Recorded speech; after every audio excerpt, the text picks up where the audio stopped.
I'm glad.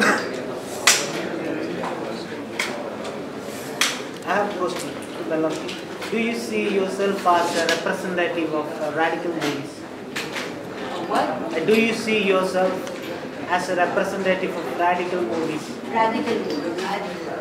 Because why divide? Why divide? This movie is showing you the same exact things that people do, that Arabs did during the war many years ago, and still going on. I'm an Israeli. I'm not a Palestinian. I'm an Arab living in Israel. And I don't think it's pro-Palestinian, because why? Once you put the category on a film as a pro-something, you divide yourself from other people, because if I'm going to say to you, yeah, it's pro-Palestinian, and you have the idea in your mind, no, Palestinians are not good, no good. Why? Why divide ourselves from the thing? Because this movie, exactly this movie, is trying to eliminate the illusions that we had in our minds, that Palestinians and Israelis are separate, are divided, are no good, they can't. Where you put the idea in your mind that you're different and you should feel fear from other people. I'm not looking at the news and the killing, but I'm saying this ideas with them we approached to kill each other and to say Palestinians, Israelis, Hindu people, Americans and everything. We're the same. Come on. See, this boy here, actually, what he does at the end of the movie, he decided to leave his identity. Yeah. Okay, so once a guy decided to leave his identity, he can live ever happy in Israel. Is that message gives free? That message that it's not a message. It happened to me. It's not a message. I grew up in a small village, Arab village, which my father and mother stayed after the 48 war, and it's not a message. It's just showing what's going on. Because at the age of 12, I left home. Now I spoke Arabic. My mother spoke Arabic. I'm Arabic. I'm Arab. That's me. But at the age of 12, I left. I've been around only Jewish people. I needed to bury my identity just to fit in. I needed to do that in order to fit in, and that happens with my language. I don't know Arabic much right now. I speak very well Hebrew, which a Jewish person wouldn't recognize that I'm an Arab most of the times. Now that I'm famous in Israel and everything, they know that I'm an Arab. But if I didn't do that, I couldn't have the chances that I had. You need to do those kind of things when you're playing the game. And if we're gonna play the game that you are Jewish and I'm an Arab and you should be afraid of me and all this, sorry for my language, shit, that's what's gonna happen. Tawfeek, how difficult is it for a person who's not willing to adapt, who has not given up his identity, to be an Arab and live in Israel? What is an identity? Identity is you won't just go brought up with identity. You don't born with an identity. You adapt the identity. Let's say, for the sake of argument, my mother left me at the age of 6.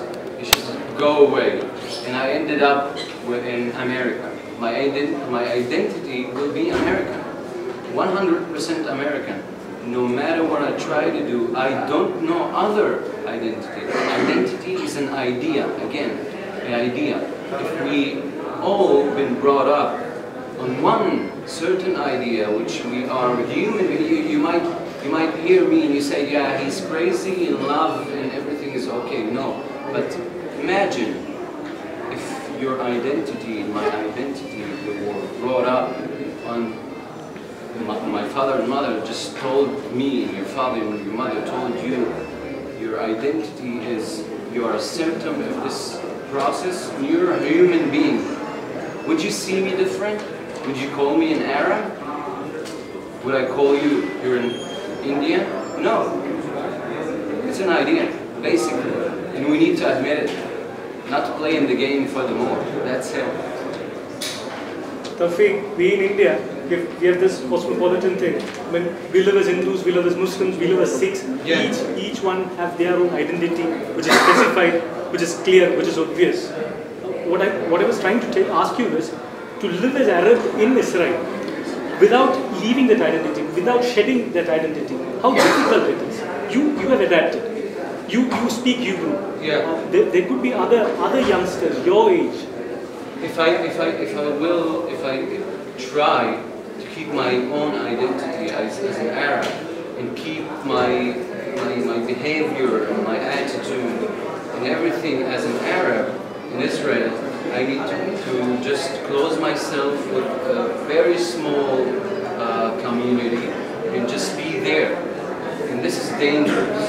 This is very dangerous to everybody, because once you do that, you feel that life is all about you, about your individuality, and there's no one else, and you'll get afraid of other people, and then you start to say, all right, they're not me, I'm different, and I need to conquer them, I need to control them. That's what happened on the Holocaust. That's what's gonna happen until now, and gonna happen. So it's basically not a matter of will. It's not a will. There's reality, and you need to react to it. I reacted to my reality. That's what I did. That's all. One question. Who is the major Israeli filmmaker that you have loved? Ran Reckless. But wait. It's not because I'm his actor. It's not because I met him. It's not because of everything.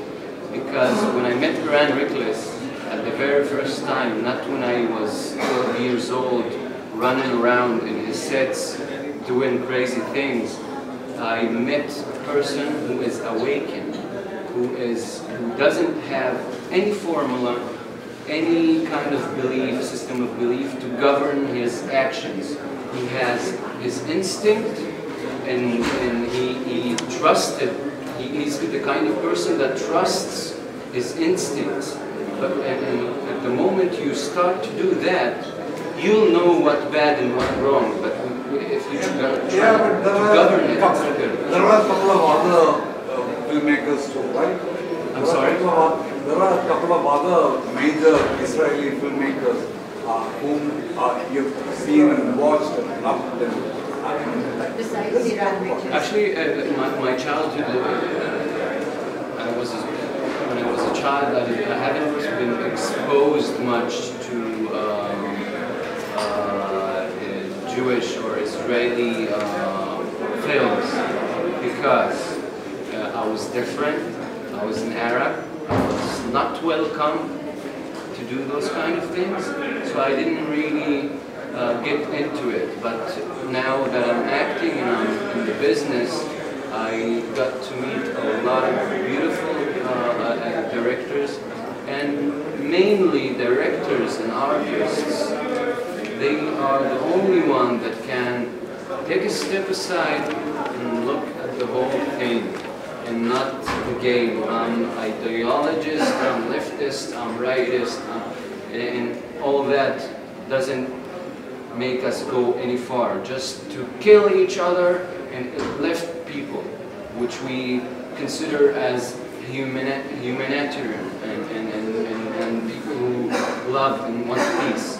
At the very end, no, because they're trying to fight the other group. That's the thing. Every group needs an adult group. And when we don't know that, we start to get on top of things in constant state of competition.